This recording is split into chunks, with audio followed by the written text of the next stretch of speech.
Olá, seja muito bem-vindo ao JR Trade. O marketing de influência já faz parte da vida dos brasileiros, afinal são mais de 14 milhões de influenciadores digitais. Nesse cenário entra a Mfield, que é especialista em conectar marcas aos melhores criadores de conteúdo. E a ideia é muito simples, aliar a narrativa aos melhores personagens. JR Trade de hoje tem o prazer de receber o CEO da Mfield, o Flávio Santos. Um prazer ter você aqui com a gente, Flávio. Prazer, Adriana. É muito bom estar aqui com vocês, contando um pouco sobre o mercado da Creator Economy no Brasil, que já deixou de ser aposta há muito tempo, né? Tem sido um dos grandes indicativos de marcas para a criação de campanhas publicitárias. Enfim, é um prazer estar aqui com vocês. Muito legal. A gente tem muita curiosidade nesse universo, né, Flávio? Vai ser muito legal esse bate-papo. E antes da nossa conversa, eu vou te lembrar em casa que o JR Trade fica disponível nas plataformas digitais da Record. Você pode acompanhar em versão podcast e também na Record News. Flávio, quero começar primeiro, para quem está em casa, entender direitinho, né? Quem é o influenciador digital hoje? O que define o influenciador digital? Sabe por que esse mercado desperta tanto interesse de todo mundo? Você falou isso, é muito curioso, realmente. É um mercado que todo mundo é produtor e consumidor de conteúdo, né? A gente produz conteúdo para as redes sociais, a gente consome muitas redes sociais, seja por trabalho, seja por entretenimento.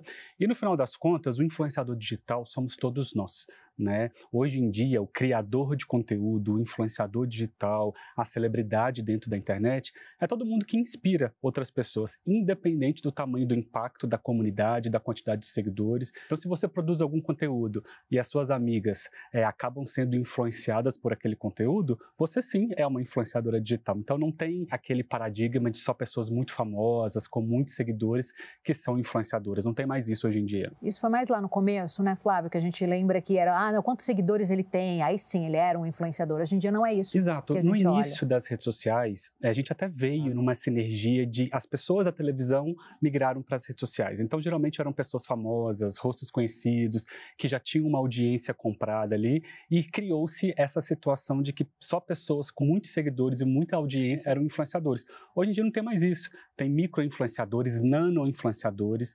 O mercado de influência hoje trabalha com uma tendência que chama UGC, que é usuários comuns produzindo conteúdo, que poderiam ser todos nós, que também são considerados influenciadores. Agora, eu imagino, com tantos influenciadores, né, no país, deve ser bem desafiador, né, fazer campanhas utilizando o marketing de influência. Explica pra gente quais são esses principais desafios. O desafio é de todos os lados, da marca, que precisa entender como você está comprando o influenciador, que não necessariamente é mídia, né? Você está comprando autoridade, você está comprando audiência, mas não necessariamente você está comprando mídia. Então tem um primeiro desafio, que é as lideranças de marketing das marcas saberem o que elas querem com os influenciadores. Eles são parte da campanha, eles não são a campanha. O influenciador não é aquela voz que vai esgotar os produtos da prateleira, que vai fazer com que as empresas se arrebentem de vender. Ele é mais uma parte da estratégia, assim como a televisão, o rádio, o out of home, as revistas, os jornais. O influenciador é mais uma estratégia de aproximação da marca com o seu público.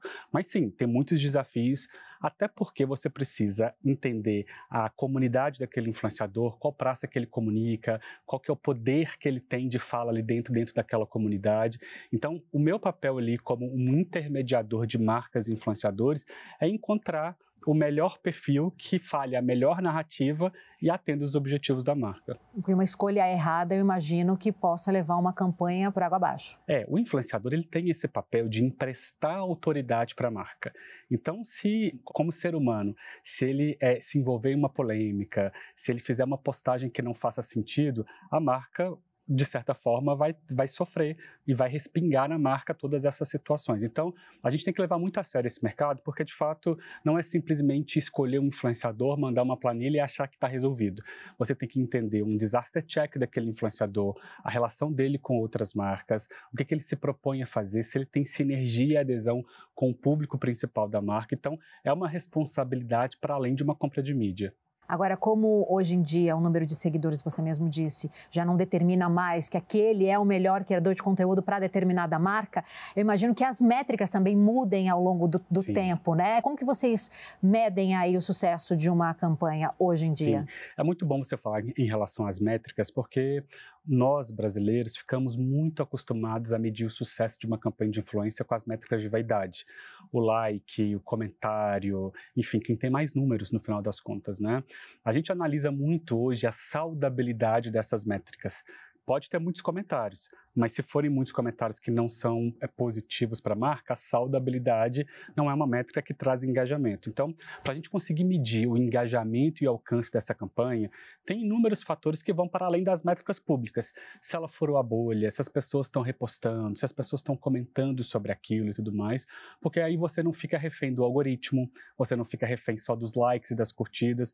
Então, a gente tem uma série de parâmetros de tecnologia, mas sempre com um olhar humanizado de entender se aquela campanha deu certo. E geralmente esses parâmetros não são vinculados somente aos números, porque a gente consegue analisar o comportamento da audiência, a nuvem de palavras, a saudabilidade desses comentários, e aí você consegue entender o sucesso dessa campanha, se está sendo uma campanha neutra, se está sendo uma campanha que precisa de um ponto de atenção. Eu comecei a nossa entrevista dizendo que hoje no país nós temos mais de 14 milhões de influenciadores digitais. É muita gente. Isso torna o trabalho de vocês ainda mais desafiador, até nessa busca aí pelo influenciador perfeito para aquela determinada campanha? Você sabe que no Brasil tem mais influenciador do que dentista, né? Mas é um comportamento do brasileiro, né? A gente consome as redes sociais de outras maneiras. Se eu não me engano, o Brasil é o segundo país que passa mais tempo conectado no mundo, né? A gente tem esse hábito de usar as redes sociais para entretenimento, para estudo, para aprendizado, enfim, para situações do dia a dia. Eu acho que quanto maior esse leque de oportunidades de influenciadores e criadores de conteúdo, melhor o nosso trabalho. A gente vai validando o nosso trabalho a partir desse momento que as pessoas entendem que isso é uma profissão.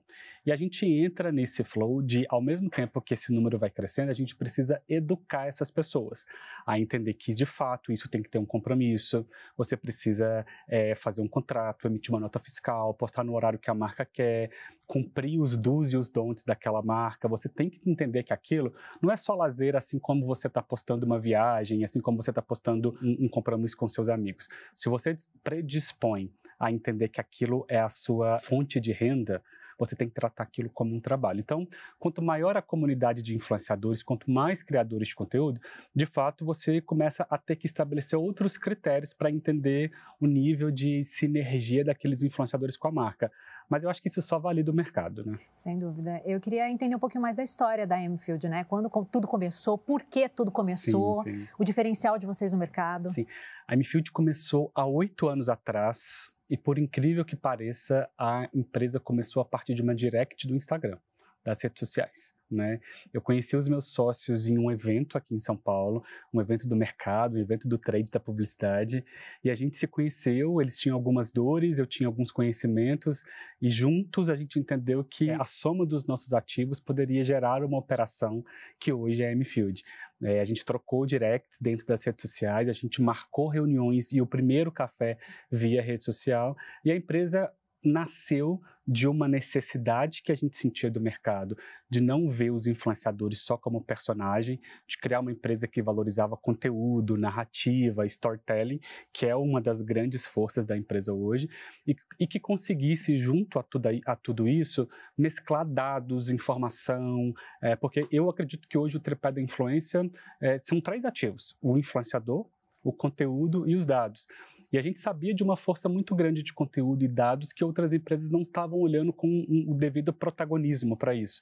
Então a gente se juntou a predispor a fazer uma empresa que de fato conseguisse fazer boas histórias, pautada em dados e que escolhessem os melhores personagens aí, que são os influenciadores. Muito legal. E qual é o nível de autonomia que o influenciador tem durante uma campanha? Como é que funciona esse trabalho de vocês como influenciador, né, para chegar no que a marca quer, o que espera? Sim, essa é a grande dor atualmente do mercado, da cocriação com os influenciadores. As marcas, elas querem cocriar com os influenciadores gritam que também querem cocriar com as marcas, mas muitas vezes na prática não é assim que funciona, né? A marca, obviamente, em um briefing natural, ela dá o que você pode falar, o que você não pode, a cor da roupa que você tem que vestir, como mostrar o produto. O influenciador, ele quer ter essa liberdade, essa autonomia de poder criar, porque ninguém melhor do que ele para entender a sua audiência e a comunidade. Ele sabe o melhor horário de postar, o tipo de piada que ele tem que fazer, o tipo de vídeo ou conteúdo que ele tem que postar, se a audiência dele está mais acostumada com vídeos curtos, com vídeos longos, com fotos inspiracionais, com humor, com um tom mais sério e tudo mais. Então a marca precisa dar essa autonomia para os influenciadores, porque eles são os detentores daquela comunidade, eles têm o poder de uma emissora de TV nas mãos, muitos deles, né? Então eles têm controle daquela situação, daquela audiência, e ninguém melhor do que eles para entender o tom de fala, o melhor horário de postagem, se você pode levar na brincadeira, se você tem que produzir um conteúdo mais sério, se você vai só inserir aquele produto no seu dia a dia. Então hoje, um dos desafios que a gente tem na empresa é conseguir criar esse processo de cocriação com as marcas, de dar liberdade para o influenciador criar. Ele é o criativo, né? E é um criativo que detém audiência. As marcas que já conseguiram entender isso, de fato, estão saindo muito na frente, que não mandam aqueles briefs engessados, que o influenciador tem que ler textos, laudas e laudas de texto, e que deixa ele criar, porque no final das contas ele é um criador de conteúdo que tem uma audiência nas mãos, né? E olhando para o mercado brasileiro, né? E aí pensando em investimento mesmo, em Creator Economy, qual é a posição do Brasil? Né? O Brasil está bem posicionado quando a gente olha para o mundo também, em investimento, em crescimento desse mercado? O Brasil não só está bem posicionado, como o Brasil ensina o restante do mundo a como fazer marketing de influência. Eu falo isso não só com a minha percepção. O ano passado eu tive em Portugal dando uma palestra sobre o mercado da Creator Economy, e eu comecei a perceber que eles estão muito atrasados mediante ao mercado de influência comparados ao Brasil. Eles estão naquelas estratégias dos anos 2010, quando eles postavam só foto, tinham poucos conteúdos, pouco engajamento. O Brasil, de fato, ele tem uma natureza de consumo de rede social diferente de todo mundo, né? O brasileiro transforma um aplicativo de mensagem em rede social, o brasileiro transforma uma rede social em algo que gera muito engajamento, e a gente tem alguns indicadores. Você pega uma transmissão de um Oscar da vida, o que o brasileiro faz, a enxurrada de engajamento, de comentários e mobilização dentro da internet, e eu acho que são esses fatores que mostram quanto a gente está à frente. O mercado de influência do Brasil comparado com o resto do mundo é totalmente diferente do que se pratica nos Estados Unidos, na Europa, até porque são naturezas de consumo diferentes. Os Estados Unidos, por exemplo, eles estão muito acostumados a trabalhar só com grandes celebridades dentro dos influenciadores. É a família Kardashian, é as estrelas de Hollywood, essas pessoas que também fazem campanhas de influência. A gente não. Tem um micro-influenciador, tem um nano-influenciador que já gera receita a partir de influência hoje em dia. As pessoas conseguem trabalhar nos seus empregos principais e também gerar renda a partir da internet, das redes sociais. Então, de fato, eu acho que a gente está ensinando ao mundo a como trabalhar com a Creator Economy. Isso tem um pouco a ver com o perfil do brasileiro de buscar identificação? Você deu esse exemplo, né? Nos Estados Unidos, as Kardashian, né? Que é aquela coisa... né, anos-luz do nosso lugar. Agora aqui, não, a gente busca aquelas pessoas com quem a gente se identifica, e aí talvez entre isso o nano-influenciador, né, mas com quem eu tenho algum tipo de conexão, tem a ver? Tem a ver. Eu acho que isso é do ser humano para além do brasileiro, né? O ser humano tem esse lugar de senso de pertencimento. Ele quer fazer o que as outras pessoas estão fazendo, ele quer ir na festa que os amigos estão indo, ele quer usar a roupa que a colega do trabalho também está usando. Então isso é do ser humano, você querer pertencer a alguma comunidade. Eu acho que, inclusive, o pilar comunidade é um dos principais ativos do mercado de influência. Você quer se encaixar em alguma comunidade, seja comunidade de tecnologia, de esporte, de corrida, e você quer encaixar dentro daquela comunidade. Mas tem muito disso que você falou, assim, da gente conseguir se inspirar em outras pessoas e, a partir dali, querer viver a vida que ela vive, querer consumir o produto que ela consome, mesmo que seja em um lugar aspiracional. Mas você gosta de viver aquela realidade e, a partir dali, você usa os seus conceitos para entender o que é certo, o que é errado, o que funciona, o que não funciona. Mas isso é do brasileiro, sim. A gente usa as redes sociais como entretenimento, né? Não só como compra, venda, como algo educativo. E nesse entretenimento, se a gente consegue colocar publicidade, que inclusive é o melhor caminho, aquela publicidade sem interrupção, que não parece que você está fazendo publicidade, geralmente é a fórmula do sucesso para um conteúdo publicitário dar certo dentro das redes sociais. Bom, hoje a gente está naquele momento de inteligência artificial sendo discutido o tempo todo, privacidade nas redes. Eu queria que você contasse para a gente o que está mais em alta hoje, né, no que a gente vê nas redes sociais, aí, focando na questão do marketing de influência, e se a gente já consegue prever tendências para o médio e longo prazos, né, ideias disruptivas que possam surgir aí e que vão fazer a cabeça de quem está na internet o tempo todo. Sim. A internet ela tem esse lugar de mudar muito rápido. Né? Assim, é até difícil a gente falar de tendências de longo prazo dentro do mercado de influência, porque de um mês para o outro surge uma rede social, surge uma solução nova dentro do mercado de inteligência artificial. Essa semana mesmo surgiu um aplicativo de inteligência artificial que produz vídeos de até 30 segundos do prompt que você quiser. Assim, isso vira um feed de rede social. Coisas que há 15 dias atrás não se imaginavam que ia ter. Então, sim, se falando do recorte inteligência artificial, eu acho que isso não vem para ser uma ameaça, não vem para ser um problema para o mercado de influência. Pelo contrário, os influenciadores que já estão conseguindo trabalhar da melhor maneira a inteligência artificial têm encontrado essa plataforma como um facilitador para criar os seus roteiros, para te ajudar com ideias do que postar, para te ajudar com um calendário editorial. A inteligência artificial ela vem para somar. Ela não vai roubar o emprego do influenciador. A partir de agora não vão ter só influenciadores virtuais, pelo contrário. O mercado de influência ele é feito de pessoas para pessoas. É uma pessoa produzindo conteúdos para outra pessoa consumir. Isso eu acho que nunca vai deixar de existir de fato. Mas quando a gente fala de tendências de longo prazo, eu tenho alguns indícios de médio prazo que eu acredito que vai ser o sucesso para o mercado de influenciadores, para além do mercado da creator economy. Assim, eu tenho visto uma tendência muito grande dos criadores de conteúdos criarem suas próprias marcas, dos criadores de conteúdos criarem os seus próprios projetos. A gente chama de IP, propriedade intelectual. Pode ser o seu programa, a sua editoria, o seu produto físico. E eu acho que esses influenciadores que entenderem esse game, que entenderem esse jogo, de fato já vão estar brincando com a influência 2.0, que é criar o seu próprio produto. Você já tem a sua audiência, você já tem o pilar criatividade, você já tem o pilar audiência. Agora, se você conseguir criar a sua IP, o seu produto de inteligência de propriedade intelectual, de fato você vai ter todas as soluções na mão sem depender de uma plataforma, sem depender de ter que vender produtos de outras pessoas.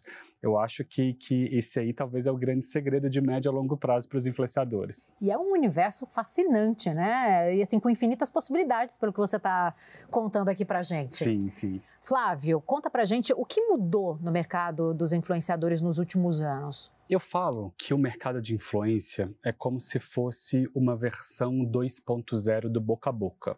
Isso sempre existiu, né? O que antes a gente pedia indicação para um amigo do melhor restaurante, da costureira do bairro, de uma indicação de um advogado, hoje a gente acaba se inspirando no mercado de influenciadores.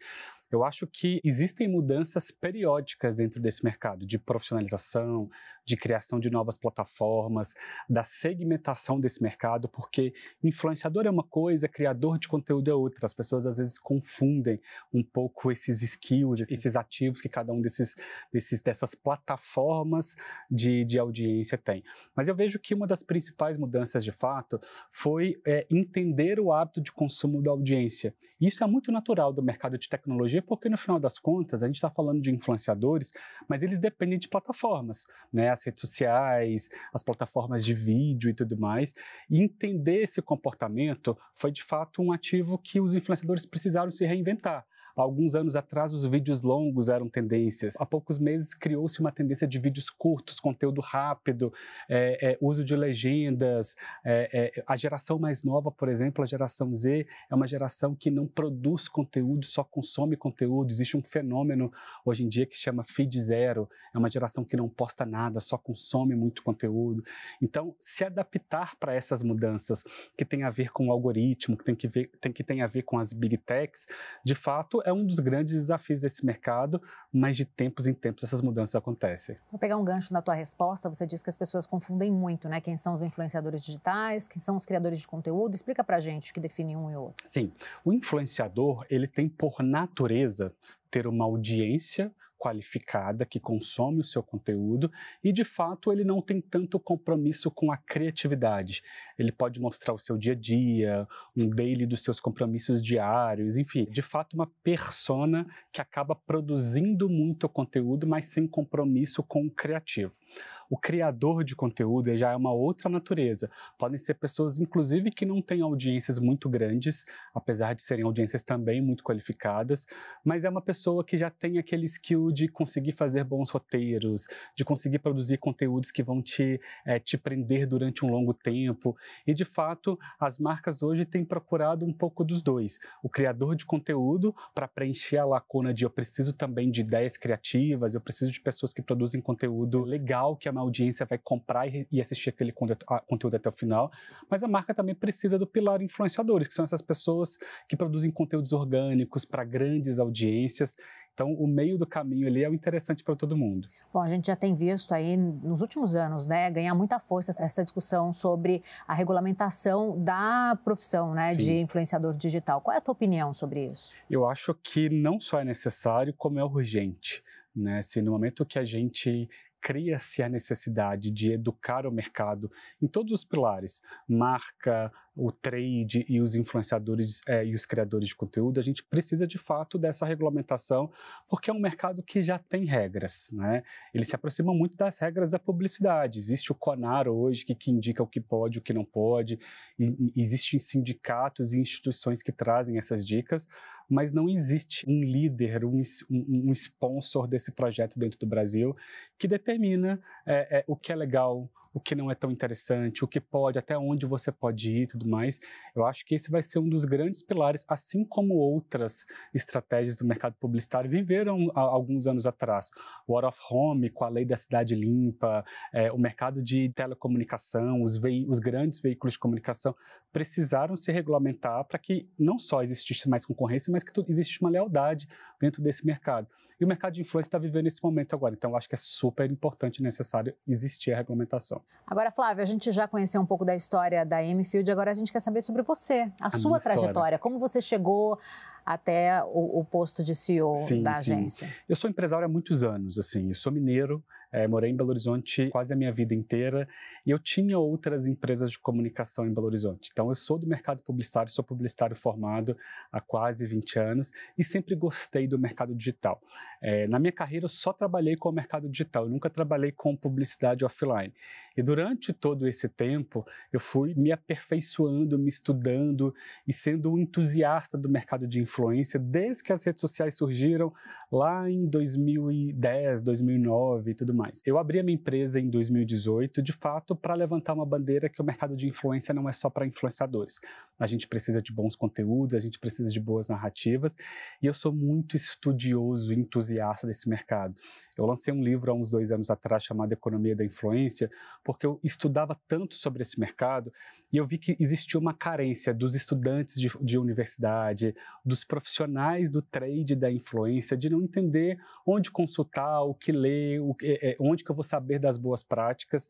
E o livro foi um sucesso porque foi uma junção atemporal de tudo que eu vinha estudando há muitos anos sobre esse mercado e caí na cadeira de CEO em 2018 porque eu tenho esse skill de gestão, de gostar de coordenar times e tudo mais, e consegui encontrar um lugar de trabalhar no mercado de publicidade, mas também fazer a gestão de pessoas, que é o que eu amo fazer.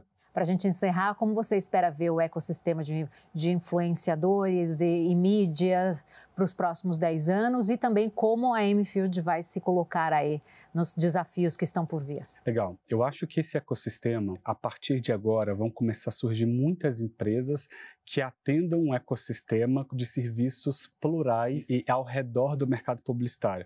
Lá no escritório a gente fez um andar de inovação que a gente leva startups para entender como funciona esse mercado e a gente aporta, a gente investe nessas startups para que de fato elas consigam crescer e prosperar. Eu vejo que o mercado de influência, o ecossistema só vai dar certo se a gente entender a pulverização desse mercado para além da figura do personagem principal de influência. Muito legal. Flávio, é um prazer enorme, então, ter você aqui com a gente. Obrigada pela entrevista. Eu que agradeço. Valeu. A você, muito obrigada pela companhia. O JR Trade vai ficando por aqui. Você sabe, pode acompanhar todos os episódios na Record News, nas plataformas digitais da Record e também em versão podcast. Até a próxima.